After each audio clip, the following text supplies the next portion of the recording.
Hey guys, HCGChica. I wanted to do a special vlog today talking about failed or failing rounds of HCG, whether you totally didn't stick to the protocol while you were on it, or you were cheating a lot, or you quit early, or when you were done you didn't do P3 right. You did it partially or not at all, or you gained back a bunch of weight, whatever the case may be, or you feel like you are failing or have failed at HCG. I just wanted to talk about a little bit today because I have a failed HCG round, what I would consider a failed round in my HCG history, which is only a year long. um, but I just wanted to talk about it a little and some of the reasons behind why that happens. Because I've had 4 rounds now. Granted, I'm just starting P3 at the end of my 4th round, so I guess it's not really a complete success until you finish P3, but basically 4 rounds, 3 successful, 1 totally unsuccessful. I basically had to redo my 2nd round.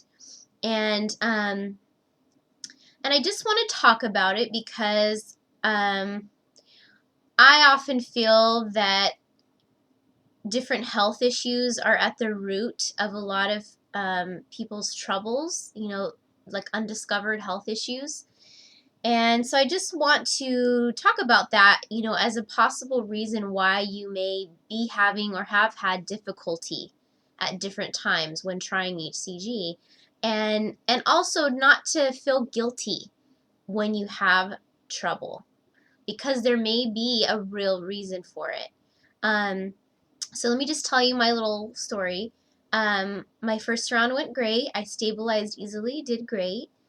My 2nd round, I really wasn't feeling well, and my energy was extremely low.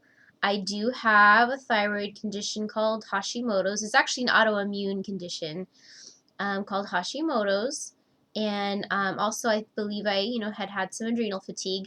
So anyway, whatever the case was, my health was not in balance at that point.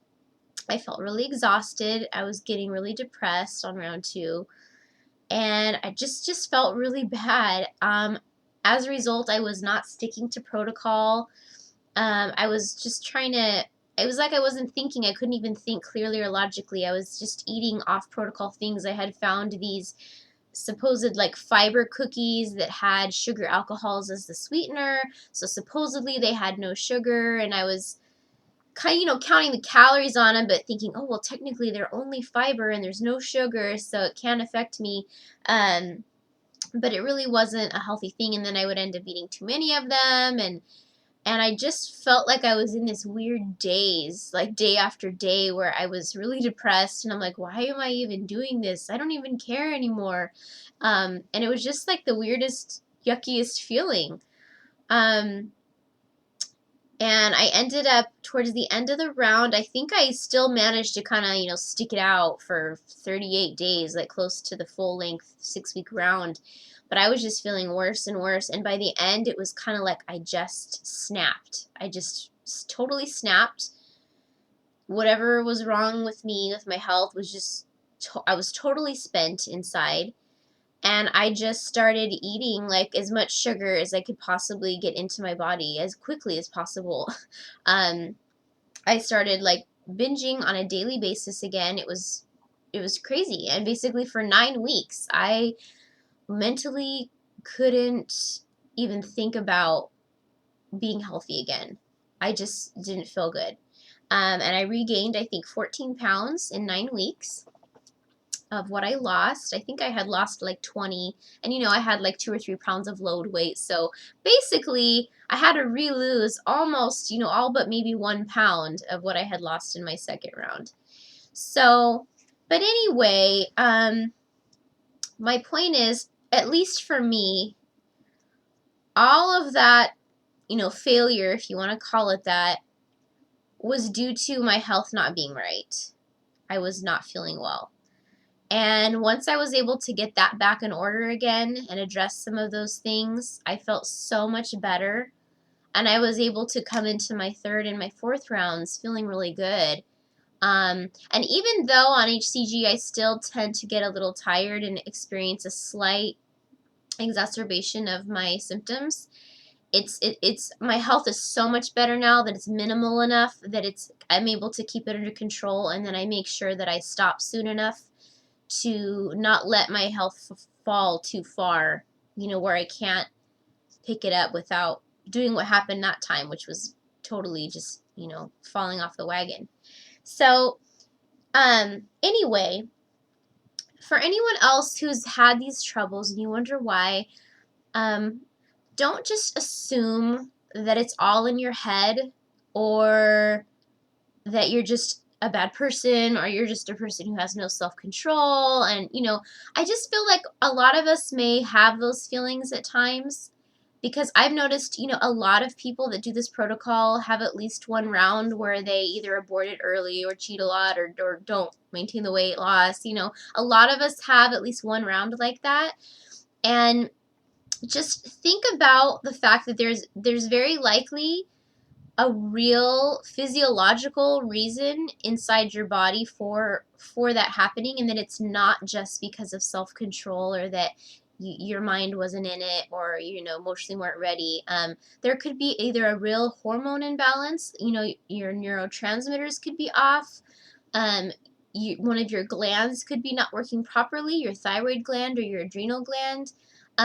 There's a lot of things like that. There's, our bodies are so complex, obviously. I'm not a nurse or anything, but I did take all my science prerequisites, and I took physiology, and it's just amazing how everything works, and they're all so important. For instance, serotonin is a neurotransmitter. And actually, what's interesting is, even though serotonin in your brain is like one of the most important things for feeling happy, a large percentage of your body's serotonin is actually made in your gut. And if your gut isn't healthy, obviously there's going to be malfunctionings there. And I'm just using that as an example because depression is a very big reason why sometimes people are not able to make the right decisions or make logical decisions, because they're just feeling so bad they just don't care and they can't think clearly, and it's a real problem. But there's a real reason behind it oftentimes that can be fixed. One person I know who has dealt with depression much of their life has very low serotonin levels on their tests. You can get a test for a lot of things. So, and you can take serotonin, or you can take precursors to serotonin it's called 5-HTP, or tryptophan is the precursor to 5-HTP. And if you take those little supplements, those can help your body to make that, and you can feel happier. So that's just an example, but I'm just saying, if you don't feel right, try to do some research of your symptoms, and try to think that there might be a real reason, behind it. And that it's not just about self-control. I know I'm kind of repeating myself here. Sorry, I don't have anything really written down, but I just think that this is important because we don't want to beat ourselves up over things like that, because you're not a failure. You didn't fail.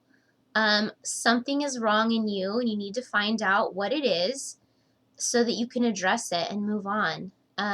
My health was so bad for a good probably 5 to 6 years of my whole early 20s, which is usually the time you should feel the best.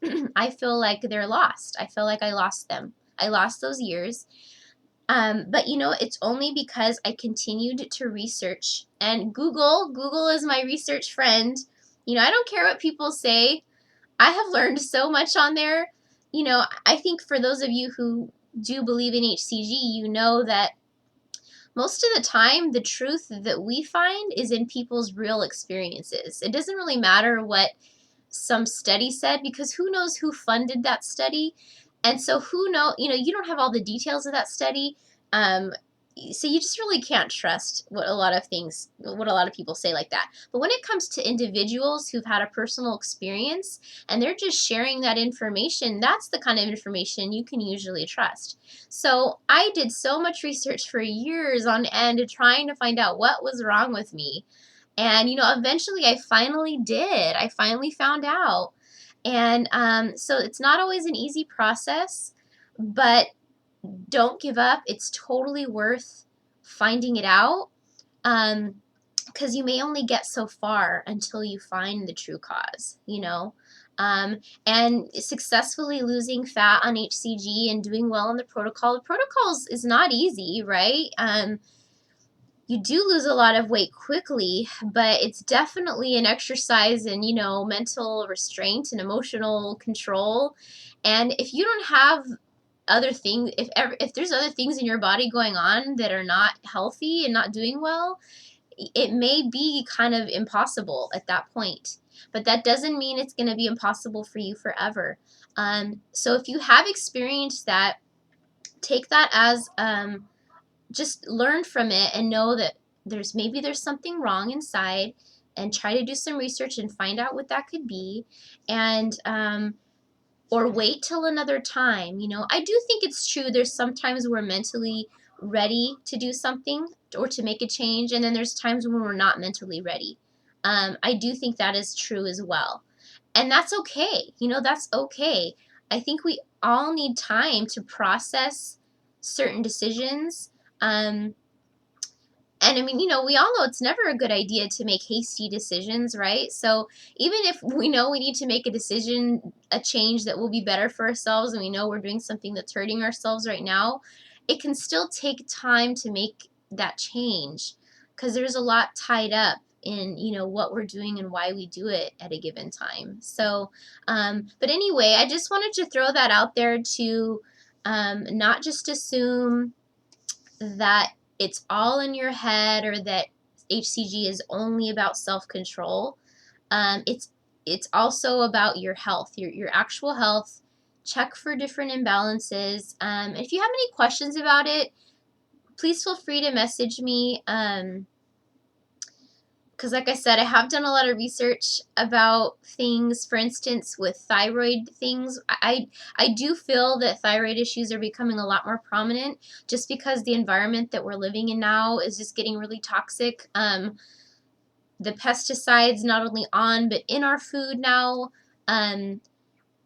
Who knows what's being sprayed in the air?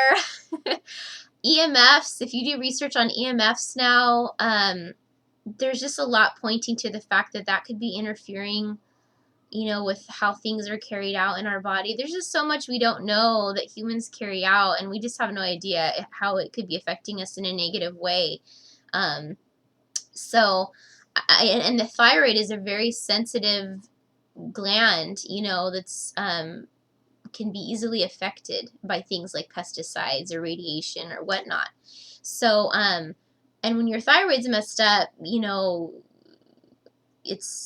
there's so many different things that can go wrong, you know. So, but anyway, my point was, if you go to a normal doctor and you're like, oh, I'd like to have a thyroid panel done, they do your thyroid panel and it comes back like, oh, your thyroid is normal. You're like, oh, okay, well, I guess that's not what's wrong with me. But don't stop there. That's very likely not true. Doctors don't do the right tests to find true thyroid conditions. And oftentimes a thyroid condition is not found until it's so bad that finally the numbers come up on the test that they do. That's what happened to me, kind of. Mine had gotten so bad that finally the generic tests that they do, which aren't really the right ones, did show that I was hypothyroid. But you don't want to wait till you get that sick, you know? Don't wait that long. So anyway, there's a couple really good websites, stopthethyroidmadness.com. If you're interested in researching thyroid issues, that website has very good, it's just really full of information regarding what tests that you specifically need to ask for. I've talked about this on other vlogs too, but I'm just throwing that out there. drlow.com has a lot of question and answer, good information on adrenal issues and thyroid issues. Let's see, what else is there? Yeah, those are two that I think are really good. But anyway, I hope that's helpful. Yeah, I just wanted to talk about that. It's not always just in your head. There could be a real reason behind why you're not feeling well on the protocol, and to investigate, and then you can, work towards having better future rounds and just a better life in general. So I hope that helps. Talk to you guys later.